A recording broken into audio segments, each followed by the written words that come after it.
Hey guys, क्या हाल चाल। नया दिन नई शुरुआत। फार्मासिस्ट एग्जाम का ओवरव्यू। जी हाँ, एक ऐसा ओवरव्यू जो कि आपको गुजरात स्टेट की सबऑर्डिनेट, मध्य प्रदेश की जो सर्विस बोर्ड की वैकेंसीज निकली है और वेस्ट बंगाल की जो फार्मेसी स्टेट काउंसिल की वैकेंसीज निकली है, उनके eligibility criteria, exam pattern, salary, PYQs, FAQs and थोड़ा सा सिलेबस के ऊपर गौर फरमाएंगे। इनका syllabus almost other state pharmacist exam के जैसा ही होता है, बट इसमें लैंग्वेजेस भी जैसे गुजराती इन्वॉल्व होती है इसमें। आपको 210 एमसीक्यूज करीबन आते हैं। Reasoning, aptitude, constitution and pharmacy से 3 घंटे का टाइम होता है। Negative marking 0.25%। and eligibility criteria: D farm and B farm are eligible. Salary of approximately 40,000 rupees per month. Madhya Pradesh की मैं बात करूं तो एलिजिबिलिटी इज डी फार्म और बी फार्म। 100 एमसीक्यूज आते हैं जिसमें से 75 फार्मेसी, 25 आर नॉन फार्मा। 2 घंटे की ये एग्जाम होती है। Negative marking again 0.25। West Bengal eligibility pharma, B pharm as well as D pharm. 100 MCQs आते हैं जिसमें फार्मा, इंग्लिश, रीजनिंग, एप्टीट्यूड। आप कुछ भी कर लो, फार्मा में सिटिक्स, ज्यूरिस्प्रूडेंस, कोलोजी, ये हर जगह आएगा ही आएगा, पक्की बात है। It's having a duration of 1.5 hours and gross salary of 33,000 approx. PYQ की बात करें तो मध्य प्रदेश के जो पेपर है, मैं आपके लिए आगे पेपर भी लाया हूं, उसमें परसेंटेजेस, पजल्स, फार्माकोलॉजी, सिटिक्स, इनसे अच्छे क्वेश्चंस आए हैं। वेस्ट बंगाल में pharmacognosy, ecology, reasoning, dispensing pharmacy, posology वगैरह, एब्रिविएशंस, प्रिस्क्रिप्शन रिलेटेड। गुजरात में डेटा इंटरप्रिटेशन पे आए हैं। करंट अफेयर्स पे काफी अच्छे अच्छे क्वेश्चन पूछे हैं। ये देखिए, ये आपका गुजरात फार्मासिस्ट का पेपर है। Which option means procure? Procure मतलब किसी चीज को लेना, राइट? ऑब्टेन, ऑब्टेन इसका करेक्ट आंसर है। So what antidote is used in copper poisoning? So D penicillamine is used in copper poisoning, है ना? ये गुजराती में भी है। कयो भारतीय ने pocket dynamo, pocket dynamo, Gujarati है, मुझे रीड करनी आ रही है तो इसलिए मैं कह रहा था।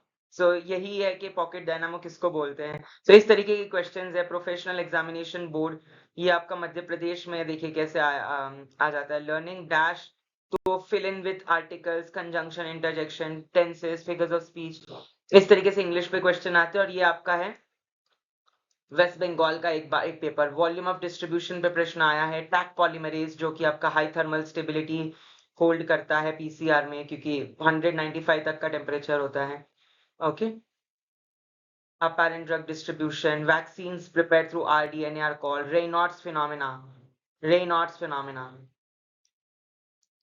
Yes, vasodilatory इफेक्ट होते हैं या may require vasodilatory, बताइएगा। जैसे कोरोनरी स्टील फिनोमेना करके एक होता है, वैसे रेनॉल्ड्स फिनोमेना होता है। यस, कैसे होता है कमेंट सेक्शन में बताइएगा। Diabetic complications like neuropathy, nephropathy, retinopathy पे क्वेश्चन आया है। वही है कि अगर आपने ये सारी चीजें क्रैक करनी है तो ये एक समरी टेबल है गुजरात स्टेट फार्मासिस्ट का, मध्य प्रदेश, वेस्ट बंगाल का। एक है वेस्ट बंगाल का आरबी जिसमें सिर्फ डी फार्म एलिजिबल है, और एक है पीएससी जिसमें डी फार्म, बी फार्म दोनों एलिजिबल है। यहाँ पे एमपीएसबी में D pharm, B pharm, Gujarat में भी D pharm. Pattern 210 MCQ, 100 MCQ, 100 MCQ, 1.5 घंटा, 2 घंटा, 3 घंटा। ठीक है। सैलरी 40,000, 30,000, 33,000 अप्रोक्सीमेटली इतनी ही घूमती है। ये कंप्लीट इन्फॉर्मेशन थी। हम इसकी एक सीरीज भी स्टार्ट करने वाले हैं। अगर आपको इंटरेस्ट है कि आप वेस्ट बंगाल, मध्य प्रदेश और जो गुजरात इन स्टेट फार्मासिस्ट से आप अगर आप याची अगर आप તમે વિડિયો જોઉં છો and if you want जर तुम्हाला पाहिजे की आम्ही व्हिडिओ बनवूया, यस केमोन आचे की चल बे खूप बालो। बताइएगा कमेंट सेक्शन में कि हम क्या वीडियो इसकी सीरीज स्टार्ट करें। और ये था basic eligibility, exam criteria, study pattern, FAQ, PYQ जो मैंने आपके लिए पेपर लाया, सैलरी, जो आपको कंप्लीट इन्फॉर्मेशन प्रोवाइड करता है इस फार्मासिस्ट एग्जाम के बारे में। और डिटेल्स के लिए जुड़ते रहिए हमारे channel Payam Vora classes and best pharmacy tips and tricks से, जहां पे आपको लेटेस्ट इन्फॉर्मेशन मिलती रहेगी, ऑथेंटिकेटेड इन्फॉर्मेशन मिलती रहेगी और अच्छा कंटेंट भी फ्री में मिलता रहेगा। बस एक प्यारा सा सब्सक्राइब और बेल आइकन दबा के जाइए, क्योंकि कोई भी नोटिफिकेशन की अपडेट आपको तभी मिल पाएगी जब हमसे जुड़े रहेंगे। ठीक है। Wishing you all good luck. Thank you so much everybody. और कोई डाउट्स होगा तो कमेंट सेक्शन में बताइएगा, हम जरूर उन डाउट्स या क्वेरीज को सॉल्व करेंगे।